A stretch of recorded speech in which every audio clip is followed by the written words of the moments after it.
Bonsoir à tous, merci de nous rejoindre. Vous l'avez remarqué, nous ne sommes pas en studio, nous ne sommes pas à Alger, nous sommes à Oran cette semaine pour la Semaine Éco. Alors la Semaine Éco se déplace à Al Bahia pour assister à cet événement que vous voyez derrière moi. Il s'agit du SIPA 2024, donc le Salon international de la pêche et de l'aquaculture. Alors le slogan qui a été retenu pour cette édition, c'est la sécurité alimentaire durable. L'événement est patronné par le président de la République. Alors c'est un événement important, d'envergure internationale.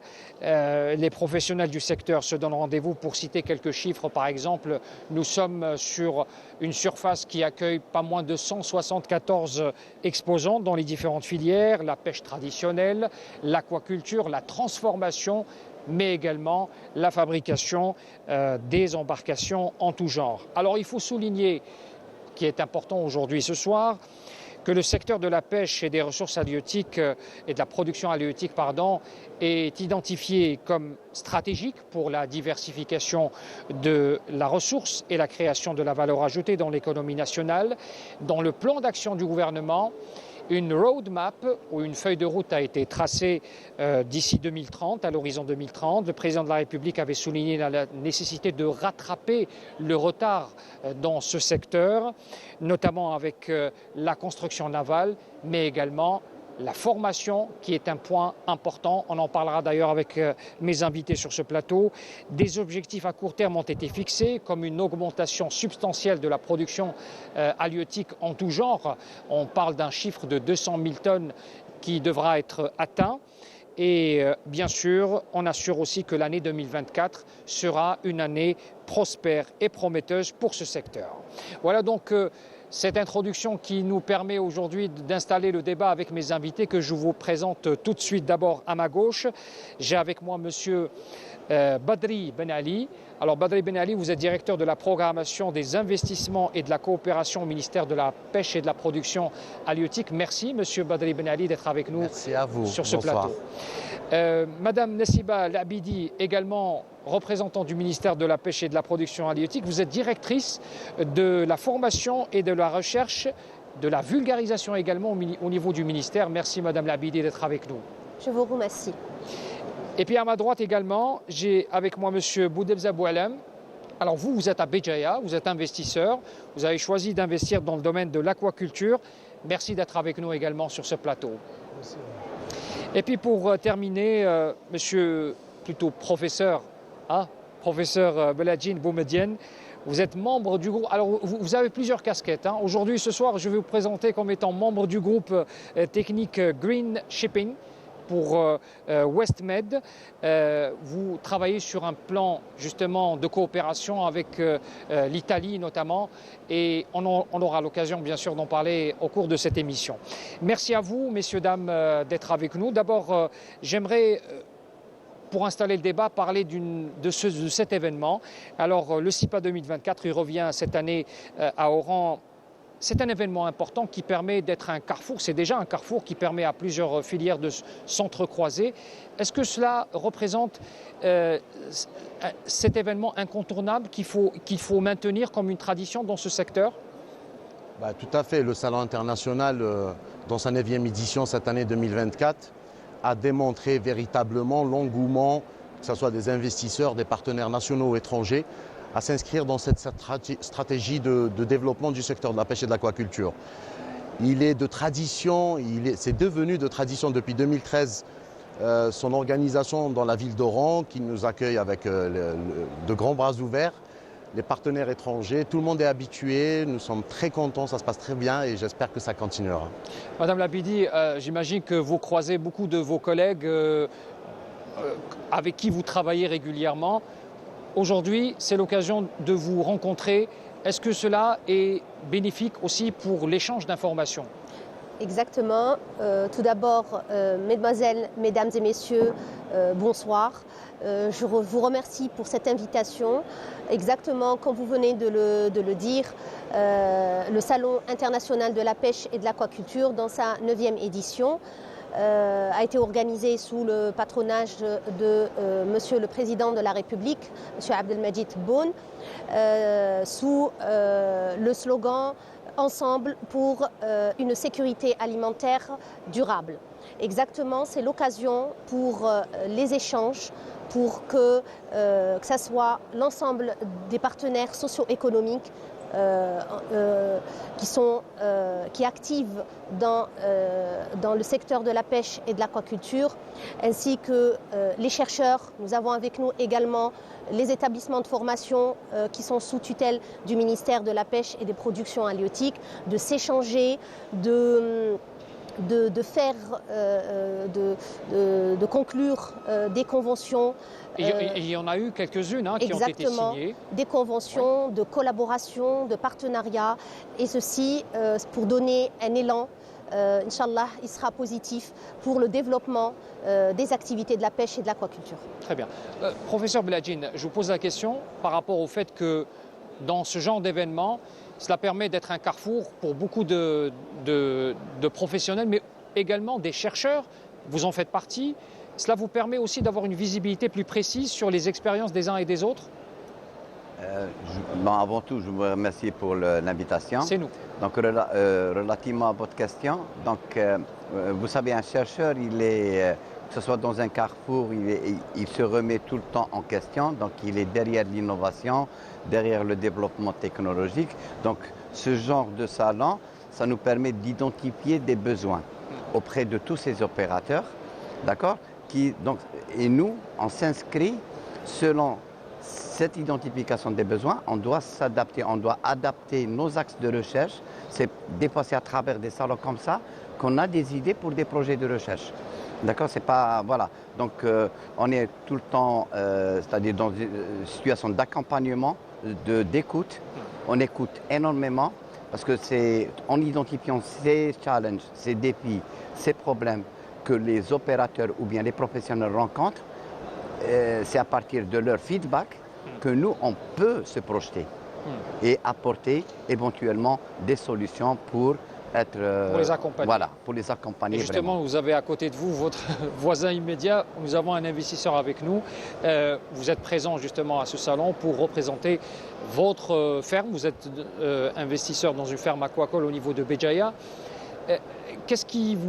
Ce genre de salon, qu'est-ce qui vous apporte comme feedback, par exemple, par rapport à votre expérience dans ce domaine? Tout d'abord, je vous remercie pour l'invitation. Merci. Ce salon, c'est un grand événement pour nous. Pour nous, c'est une grande opportunité de rencontrer tous les professionnels de l'aquaculture sans se déplacer, c'est-à-dire dans un seul milieu. Nous allons rencontrer tous les intervenants dans le domaine de l'aquaculture nationale et internationale. Oui. Alors, justement, pour parler du secteur de l'aquaculture, mais aussi le secteur de la pêche en général, il y a une feuille de route. Et là, je me tourne vers vous, messieurs, dames. Une feuille de route qui a été tracée par le ministère de la Pêche. C'est un véritable banc qui est en train de se profiler sur l'horizon 2030. Il y a bien sûr l'aspect de la sécurité alimentaire, vous en parliez tout à l'heure, qui était la priorité des priorités. Le président de la République avait parlé de ce souci de satisfaire la sécurité alimentaire, mais aussi l'accompagnement économique de ce secteur stratégique. Est-ce que vous pouvez nous détailler sur des points prioritaires? Quelles sont les priorités que vous avez tracées dans ce secteur concernant le développement de l'activité de la pêche et de l'aquaculture également? Je vous remercie déjà de souligner l'importance de la stratégie qui a été tracée en matière de sécurité alimentaire. Effectivement, tout a démarré autour de cette thématique parce que dans le cadre que le président de la République a impulsé cette instruction qui s'est traduite par des mesures différentes. Oui. Il faut que nos concitoyens sachent que le secteur de la pêche maritime, depuis à peu près une trentaine d'années, nous avoisinons les 100 000 et quelques tonnes de production. Elle a tendance à stagner, parce que la mer ne peut pas, on peut pas surexploiter les ressources maritimes. Donc il fallait se tourner, avec le doublement de la population algérienne, il fallait automatiquement se tourner vers l'aquaculture pour pouvoir satisfaire justement et assurer cette sécurité alimentaire et l'apport de protéines animales très riche en oméga 3 pour nos concitoyens. C'est dans ce sens que cette stratégie se décline à travers l'aquaculture marine et l'aquaculture d'eau douce, mais aussi pour le côté pêche maritime, via la modernisation des équipements de pêche, donc la construction navale, le renouvellement de la flotte, la modernisation de cette flotte, mais aussi un ensemble de mesures pour l'amélioration des conditions de travail socio-professionnelles des pêcheurs sur tout le territoire. En matière de pêche, en matière d'aquaculture marine, nous sommes à l'heure actuelle, nous avons actuellement 18 fermes en exploitation sur un total de, on va dire une quarantaine qui sont en cours d'exploitation. Sur tout le littoral. Sur tout le littoral algérien, à des stades différents d'avancement. Mais actuellement, à la fin de 2023, nous avons eu 18 fermes en exploitation et nous espérons de concrétiser tout le reste pour l'année 2024. Et sur le côté aquaculture d'eau douce, donc nous sommes, il y a aussi le segment de conchyliculture, tout ce qui est production de moules et, oui. Qui est également placé comme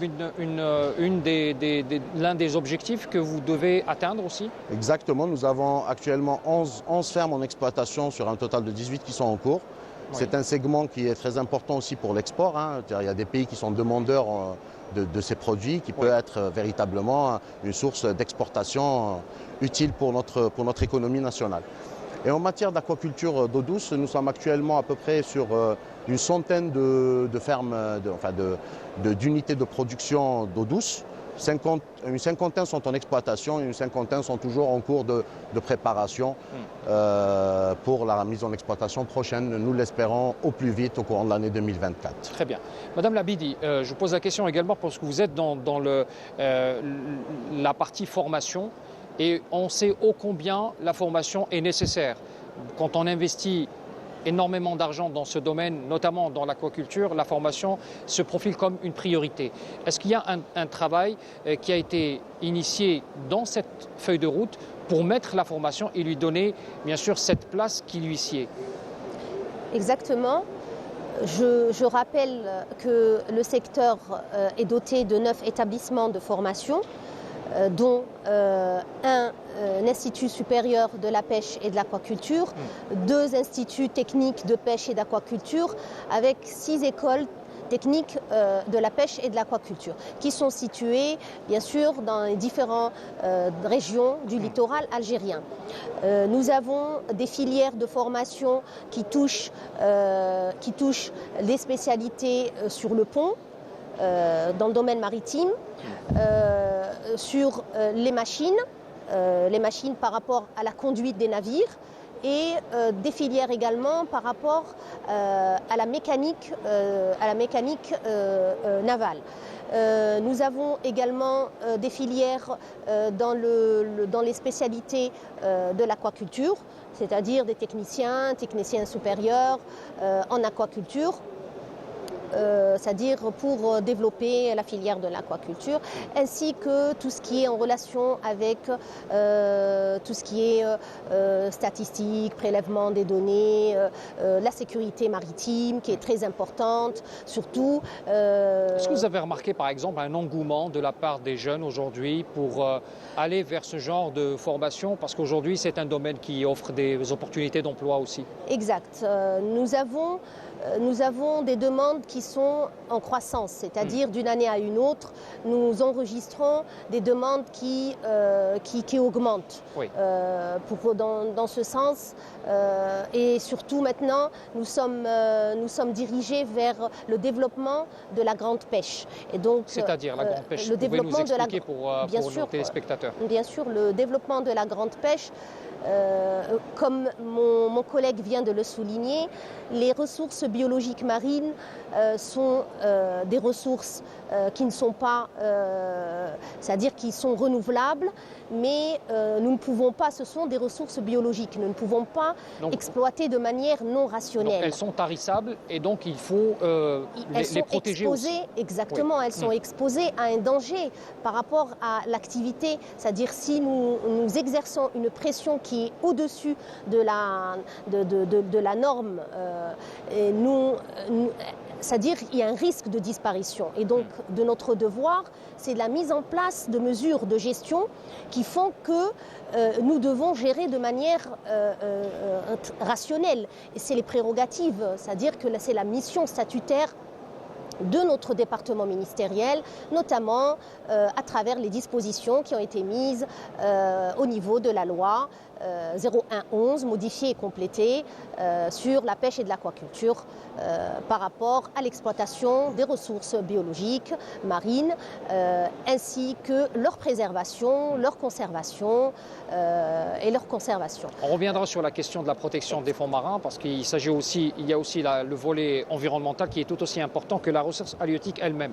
Professeur, j'aimerais poser la question sur l'association de la compétence universitaire dans cette démarche, dans cette feuille de route qui a été tracée par le gouvernement et le secteur de la pêche en particulier.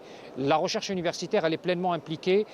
Vous avez été donc sollicité avec d'autres de vos collègues pour être dans cette démarche d'utiliser la science pour développer ce secteur. Est-ce que vous pouvez nous donner quelques aspects prioritaires que vous avez placés justement dans le cadre de cette feuille de route? Voilà, donc dans le cadre de ce que Mme Labidi vient de citer, donc relativement par rapport à la formation et ainsi de suite, donc nous, on assure des accompagnements. Donc je vais vous donner des étapes, des milestones, là où on a été. Par exemple, au niveau de notre laboratoire de recherche ici, nous sommes pratiquement, c'est les premiers concepteurs de récifs artificiels qui se sont faits ici à Oran. C'est-à-dire on a fait une passerelle entre une association écologique, notre laboratoire et la direction de pêche et de ressources halieutiques de la wilaya d'Oran. Et on est arrivé à concevoir un récif artificiel qui a tenu toutes ses promesses. Donc même la conception, elle a été faite de manière scientifique, c'est-à-dire oui, où on a estimé tous les courants pour que le récif tienne le plus longtemps possible. Ça, c'est un aspect. Le deuxième aspect, il est plutôt relatif à dans le cadre du volet de formation, mais j'aimerais revenir sur un point, c'est vulgariser la connaissance scientifique, la rendre la plus simple possible par rapport à une certaine frange de professionnels, notamment dans le cadre des navires de pêche. C'est-à-dire, il ne faut pas être dans notre communication doit être la plus simple possible pour faire passer le message, pour apporter cette connaissance, notamment par exemple quand on leur demande c'est-à-dire des mesures d'efficacité énergétique qui vont leur permettre de faire des économies sur le combustible qui représentent pratiquement 40 à 60% de leurs frais d'exploitation. Et c'était l'objet de notre atelier qu'on est en train de... Donc on est en train de focaliser sur ces petites embarcations et par ricochet, c'est tout à fait normal. On est en train de parler de navigation, c'est-à-dire de pêche hauturière, c'est-à-dire c'est-à-dire notamment hors de la Méditerranée, là où il y a beaucoup de tensions au niveau de la Méditerranée, parce que c'est une mer fermée, il y a beaucoup de trafic maritime, il y a une densité, c'est une mer qui est partagée, et c'est pour ça nous, en tant que laboratoire de recherche, on est en train de faire des échanges de bonnes pratiques pour les ramener vers nos professionnels, dans le cadre du bassin régional, c'est-à-dire dans le bassin méditerranéen. Donc, nous, on a des choses à communiquer à la rive sud de l'Europe, alors que, par contre, on reçoit des... Donc, c'est un échange de bons procédés. Donc, en fait, si je résume bien ce que vous dites, il y a une démarche d'efficience. Vous essayez d'installer cette démarche d'efficience pour pallier le côté économique et le côté environnemental également. Exactement, c'est ça.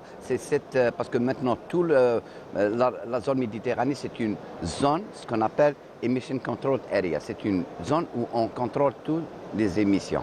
Donc, ça veut dire que maintenant, on s'inscrit dans une perspective de durabilité en apportant des solutions technologiques pour permettre d'atteindre des niveaux d'efficacité énergétique et notamment pour un marin pêcheur, c'est-à-dire pour les petites embarcations, pour lui, l'efficacité énergétique, c'est quand il consomme moins de carburant. C'est ça. Donc c'est ça. Ça, c'est pour être très, très simplifié avec. Mais quand on parle pour les navires tonniers, ici, on passe à autre chose. Ça, c'est un autre niveau de technologie où on va rehausser à peu près les solutions technologiques qui deviennent plus complexes et on s'inscrit aussi dans cette optique. Très bien. Monsieur Boualem Moudebza, alors vous avez bénéficié de cet accompagnement au niveau de la direction de la pêche, au niveau de Bjaya. Vous avez investi depuis quelle année vous êtes depuis 2018. 2018. Est-ce que vous avez cet accompagnement régulier en ce moment, surtout avec ce retour et cet intérêt qu'emporte justement à votre activité qui est aujourd'hui considérée comme stratégique. Elle permettra de réaliser l'équilibre en matière de production de pêche justement. Est-ce que vous avez bénéficié de cet accompagnement au cours de votre activité? Merci. Donc notre société, comme vous le savez, c'est une société d'élevage de poissons, la dorade royale et le lait de mer.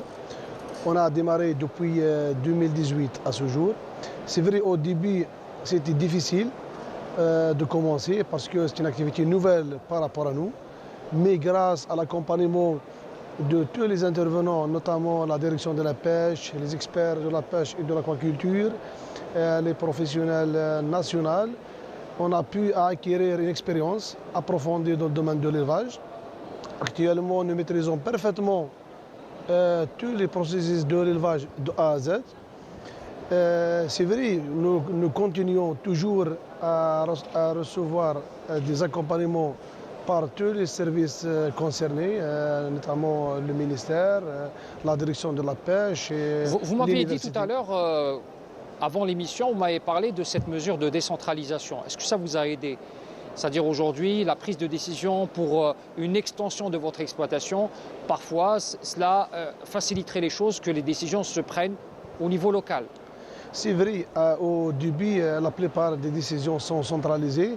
Nous avons constaté au fur et à mesure, ils décentralisent les décisions, la délivrance de certaines décisions, notamment la dérogation sanitaire, c'est à distance. L'attestation d'éligibilité, c'est au niveau du BJAIA. Par exemple, l'attestation d'exonération des droits de douane et de taux réduit de la TVA, elle est délivrée localement. Donc pratiquement maintenant, c'est facile à exercer cette profession grâce à la décentralisation de la plupart des décisions. Les décisions. J'aimerais revenir vers professeur, je vous donnerai la parole tout de suite après, sur l'aspect des échanges entre la rive sud, donc on parle du continent européen avec le bassin méditerranéen du côté européen, il y a cet échange avec l'Italie. Et j'aimerais qu'on en parle aussi parce que un groupe de travail a été installé, un groupe technique pour être précis, de travail a été installé entre côté algérien et côté italien, avec tout cet intérêt qui est porté par l'Italie, notamment pour l'activité de la pêche. Où est-ce qu'on en est aujourd'hui dans cette coopération, professeur? Ici, je dois faire à peu près la différence. Donc, si on est en train de parler de l'initiative ouest, c'est-à-dire la Méditerranée occidentale, ouest méditerranéenne, voilà, qui dans le cadre institutionnel, c'est le dialogue entre le 5 et 5. Donc, ceci regroupe pratiquement Malte, Italie, France, Espagne, et on fait le tour Mauritanie, Maroc, Algérie, jusqu'en Libye. Donc, dans cette perspective, donc, les échanges au niveau de ce groupe technique ont été, c'est-à-dire de par la compétence plutôt du laboratoire auquel j'appartiens, dont je suis le coordinateur. Donc on a été en mesure d'être inclus à l'intérieur du groupe technique. Ça c'est un point, donc nous sommes pratiquement le seul pays en termes d'action, de coordination et de decision making au niveau de ce groupe. Donc c'est uniquement l'Algérie. Donc on est en train de porter haut la voix de tous les pays nord-africains au sein même de ce groupe. Donc en termes des résultats concrets, donc, on s'est basé sur ce qu'on appelle, on a créé des learning centers, donc des centres d'apprentissage. Donc en premier lieu, ils ont été dédiés à la communauté universitaire, c'est-à-dire pour des projets où on encourage tout ce qui est donc à l'image des startups. On regroupe un ensemble de jeunes et on les encourage dans le développement d'outils de calcul, d'outils qui sont, c'est-à-dire qui adhèrent au programme de développement durable. Donc maintenant, aujourd'hui, on a des exemples concrets. Donc un groupe d'étudiants algériens qui sont du département de génie maritime, ils sont arrivés à développer une application qui permet de calculer l'empreinte carbone de n'importe quelle embarcation en mer Méditerranée.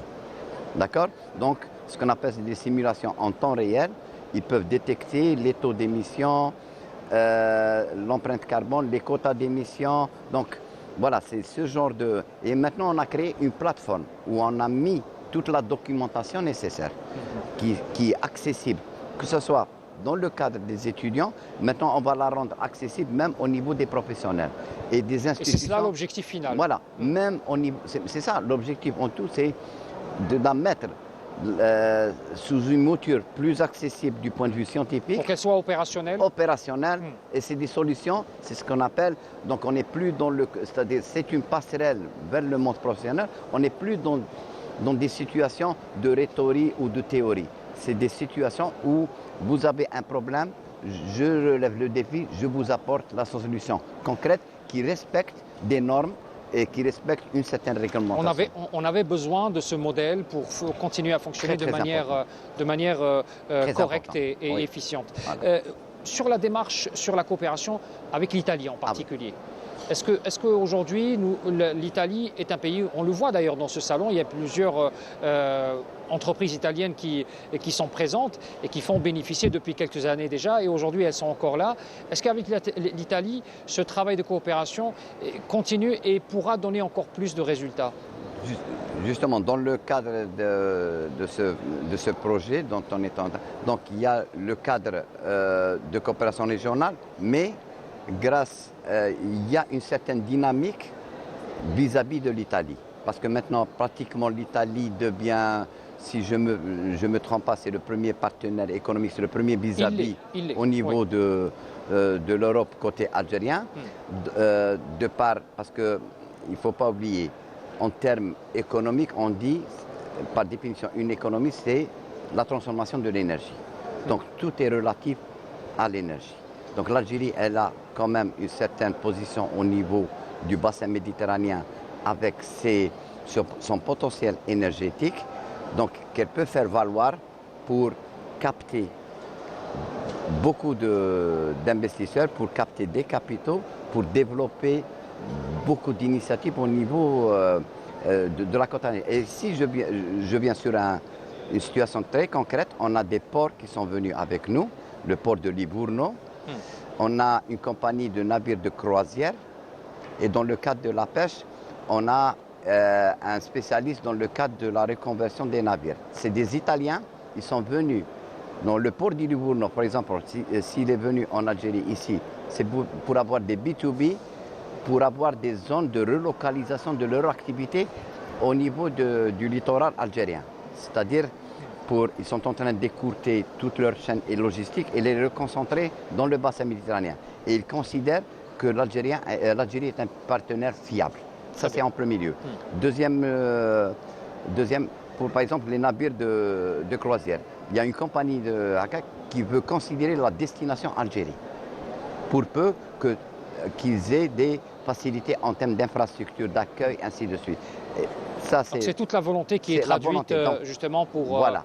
Et pour le rétrofit, donc on a c'est-à-dire c'est des organismes très importants qui sont prêts à accompagner en Algérie des chantiers de construction, des chantiers de réparation dans leur politique de reconversion ou de mise à niveau des navires.